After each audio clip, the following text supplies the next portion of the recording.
All right, back here in the kitchen for National Nutrition Month with Nutritionist Monique Richard. How are you doing? Doing You great. and Amy were having a little fun earlier. Yeah, what song are we going to sing? Well, we're not going to do that because we want people to not reach up there and take that remote and do like this and change the channel. We want them to stay right there. All right. So well, I'll let you and Amy say that, okay? But let's talk about, we were talking about earlier, all the beautiful things that you're bringing out, but one thing we do want to talk about, and Amy was really wanting to get to this, and I get the chance to do it. You do. The mushrooms out here, growing your own mushrooms. That's fantastic. Yeah, these mushroom kits are so fun, so easy to do. It's just organic material that's inoculated, ready for you to put on your counter or on your porch. 7 to 10 days, they come out of the box, and you can actually turn the box around and do another harvest if you want. You have to spray them about 7 or 8 times with a little spray bottle that they give you.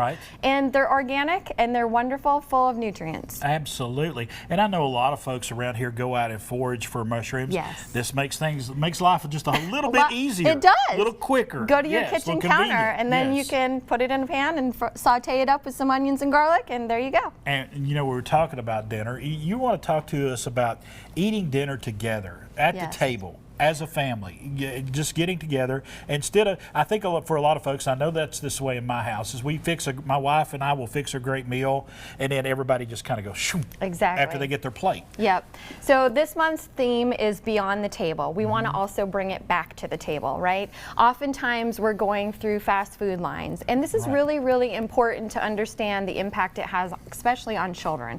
We don't want to be eating in a car. We don't want to be eating at our desk with our phones in front of us. We don't want to be eating in front of the TV. Bring it back to the table.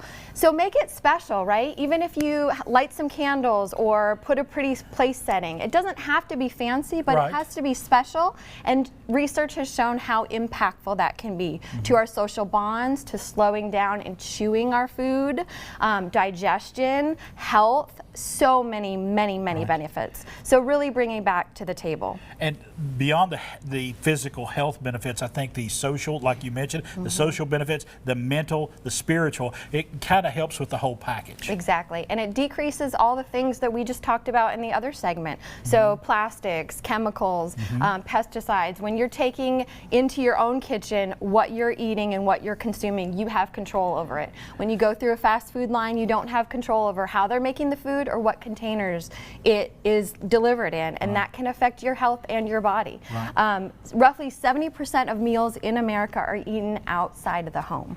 That is a huge number, and we need to take that back. And I know that a lot of folks do it for the convenience of it, but then there's times that you absolutely can't avoid it. But whenever you can, it's important to try to do the traditional sit-down meal. Exactly. Even if it's just 20 or 30 minutes and it's 1 meal, 2 meals a week, it's going to be better than none at all. And it can be done very affordably and very easily, but you do have to want to. And that's the thing. I think what a lot of folks think, well, if I'm going to eat more nutritional food, I have to slave over a stove, and I have to do all this stuff. I have to put in the elbow grease and everything. But you really don't. You really don't. There are so many options for good, healthy eating out there. Exactly right. There are lots of things that are pre-done for us that we can just kind of heat up and put together. Again, saving pennies on the dollar and very convenient. And if we grow our own, it's right there, You've got your own mushrooms. Grow your own basil, mint. Like you said, your wife grows some of that. My wife does keep a little container of basil on the windowsill. She loves it because when she's making pasta sauce and things, she can just reach up there and pull those leaves off. So good for you.